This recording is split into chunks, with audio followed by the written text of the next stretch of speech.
They said the sky was our salvation. They said leaving Earth behind would be a triumph, a new dawn for humanity among the stars. They said we were chosen pioneers aboard Aurora 9, the spearhead of colonization. They said, I engaged thrusters, angling our descent toward the central platform. The ship fought me, resisting like a wounded animal, but I coaxed her gently, one burn at a... You're the last one that made it this far. You have to...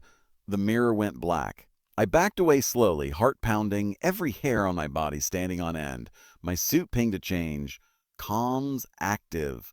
Open channel. A signal was broadcasting directly to my frequency, Earth command. They hadn't come to preserve us. They came to bury what they couldn't control. But I wasn't here to be buried. I was here to remind them why they feared us in the first place. It answered to us, to the ones who had built it before they took it. They hadn't known, or maybe they had forgotten, that this outpost wasn't just a listening station. It was a fallback, a fortress.